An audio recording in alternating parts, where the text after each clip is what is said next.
Hello students. Today the topic of my lecture is digestion in stomach, and we will discuss in this lecture about the main part and the structure of stomach. Myself Dr. Nisha Siroya. I am assistant professor in zoology, Samrat Prithviraj Chauhan Government College, Ajmer. So in our previous lecture we have already discussed about the gastrointestinal tract and some accessory organs which helps in digestion. So in this lecture we will study about the stomach. It is the widest organ of the alimentary canal, and the stomach is J-shaped organ. Stomach, which receive food from esophagus, is located in the upper left quadrant of the abdomen. So it is located in the abdomen, and this organ of alimentary canal is the widest organ. Any other organ is not as wide as it. The fold of peritoneum which attach the stomach to the posterior abdominal wall extend beyond the greater curvature. This is called the greater omentum, which stores fat. The stomach has four parts. It has four main parts: cardiac part, fundus part, body, and the pyloric part. Look at the diagram.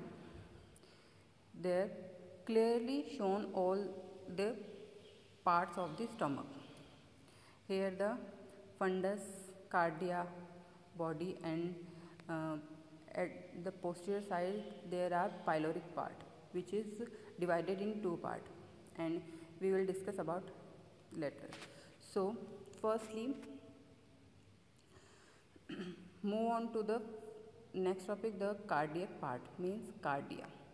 It is so called because it is present near the heart, and anything which is belong to the heart, it is called the cardia or cardiac. So it is called the cardia part. The gastroesophageal sphincter means the cardiac sphincter lies in the opening between esophagus and stomach, and it is not a true valve, it is a functional sphincter. So there is a sphincter is present which called the gastroesophageal sphincter, and it located at the esophagus and in between the esophagus and stomach.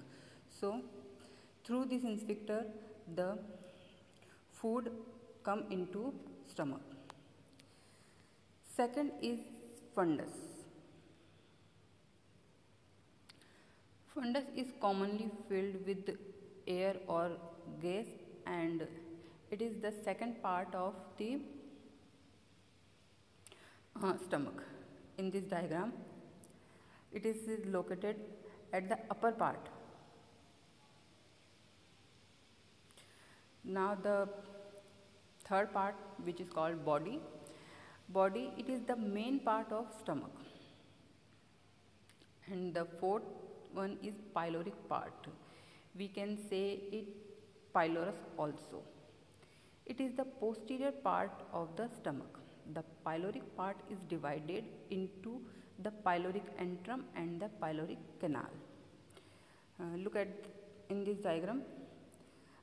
There are shown the pyloric antrum and after that the pyloric canal. This whole part is commonly the pyloric part, and it is divided in two parts. So the pyloric sphincter guard the opening between the stomach and duodenum, and periodically permits partially digested food to leave the stomach and enter the duodenum. So when the food, the digestion of food completed in the stomach. It go through this sphincter in the duodenum, and duodenum is a part of alimentary canal. So this sphincter allows the food to go into the duodenum. So these are four main parts which are very helpful and in the digestion, and they have separate functions to do because there are many glands are present there. So move on to the next topic, gastric secretions.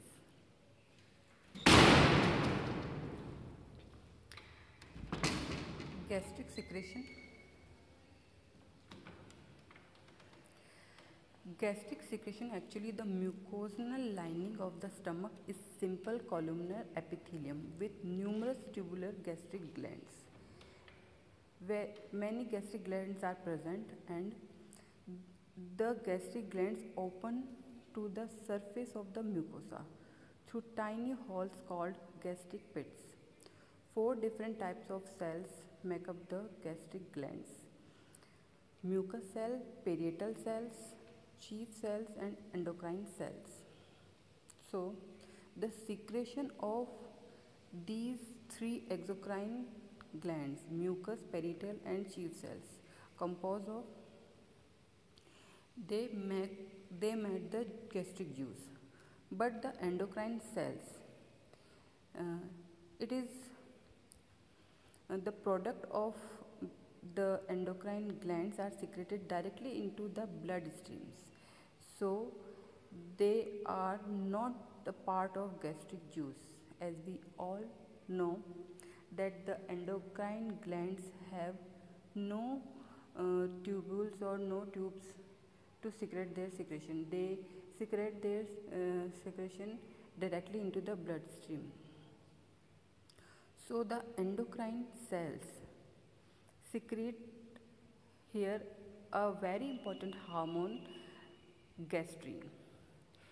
This hormone gastrin functions in the regulation of gastric activity. Actually, this hormone regulates all the gastric activity or the secretion of gastric juice. So this hormone regulates the whole activity in the stomach.